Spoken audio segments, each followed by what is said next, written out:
Going on to the second part of the Caprice number 13 by Paganini, we have now a completely different material from the beginning, which was all based on thirds, kind of dolce, sliding up and down, and very graceful. This part is more dramatic and much faster. So also we're going on to G string. So this whole section deals with a lot of string crossings. That's one difficulty, and also a lot of octaves, broken octaves in that. And those broken octaves can be very deceiving because you need to practice them as full double stops. Otherwise, they're going to be really out of tune. So so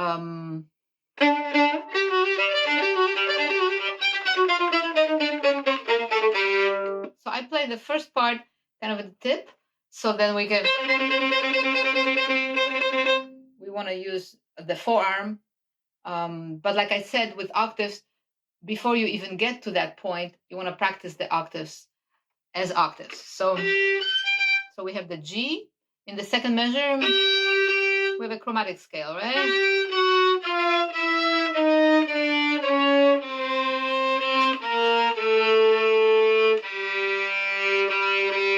So we have a chromatic scale that needs to be worked out. So G major, G string.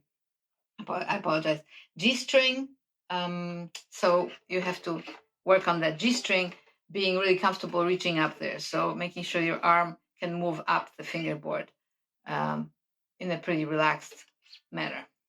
The second time when this section happens, I do it at the frog, and actually in the edition I have, which is the international edition by Galamian's fingerings.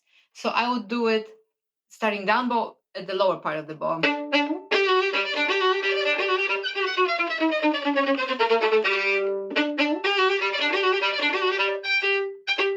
So it kind of becomes, it's on the string, but it ends up bouncing.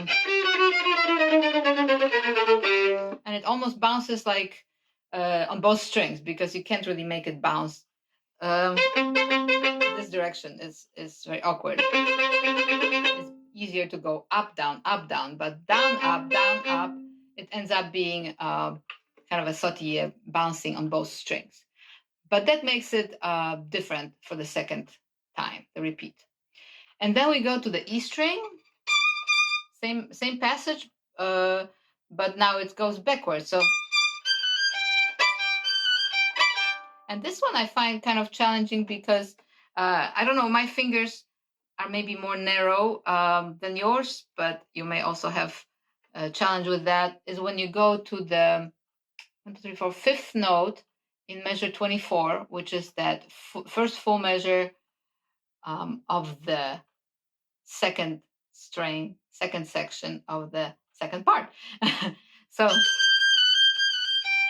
right there, that one is tricky because you have to flatten your first finger, and it takes a lot of pressure. So same here. So I would help with the bow too, just give it a little bit of an accent.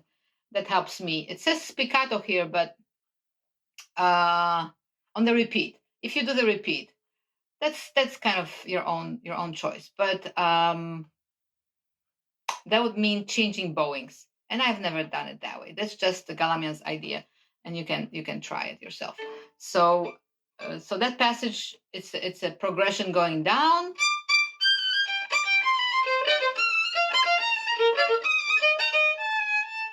Now we go to, now we have some string crossing. So you've got to work on your arm, making sure that you can cross the strings with the forearm, not the whole shoulder, and big arm there from the shoulder. And that's one of the trickier parts. I find it's interesting. So you can practice just between the G instead of going to E string. Stay on the A string and D string. That may be easier to start. And then slowly start adding the higher note, the E string.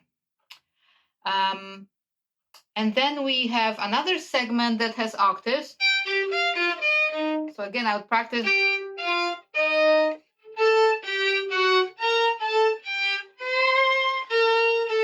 So you're doing up, down, up, down, up, down. And you accent that first. And then, surprise, we go to E flat.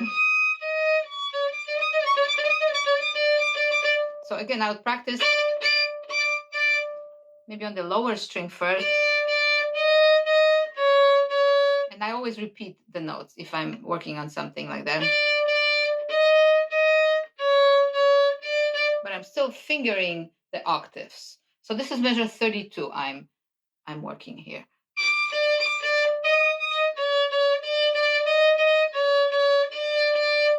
So slowly but surely you will progress. This takes a lot of pressure or weight. I don't like calling the word pressure, using the word pressure, but you're gonna have to press quite a bit on the strings so that you get a good vibration. Okay, and then, so I would practice those octaves.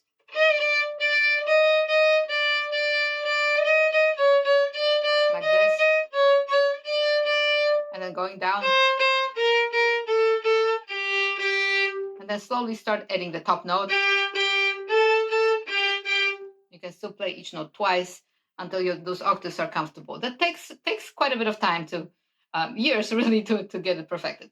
And then we have more string crossings, and make sure that your arm is pivoting. You're pivoting the forearm here, and the wrist, a little bit of fingers, but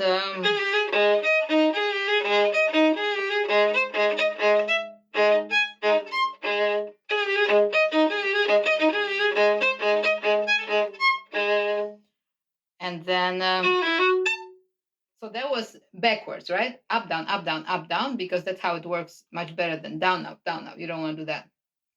And then measure 36, it shifts to an opposite bowing because we have now off the string. So you're gonna go to the frog.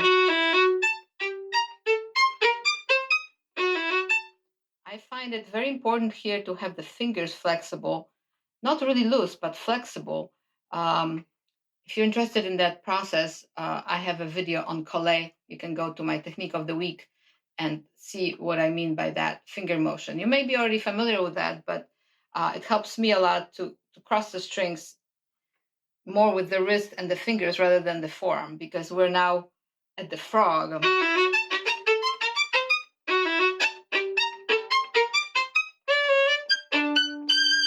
you have to have a lot more power in the fingers. So now we're progressing into the upper part of the bow. So again, more octaves. So make sure you got your octaves. And then back to G string. Sorry.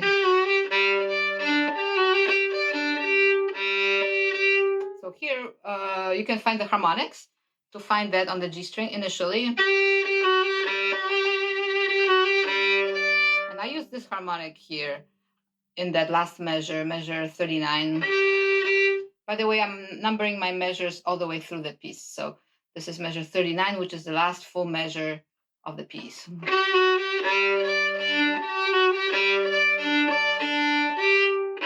I do a lot of harmonics there. You can choose whatever you want. So that gives you an idea of some exercises for Caprice number 13. Thanks for listening. Thank you very much for watching my video. I hope you found it helpful and enjoyable. I would like to thank Mississippj Arts Commission for their generous project grant that enabled me to make these videos. Please feel free to make comments, suggestions, and requests for pieces that you would like me to record in the future. If you like these videos and you find them helpful, please like, share, and subscribe so we can reach more people. Enjoy the Masterclass series.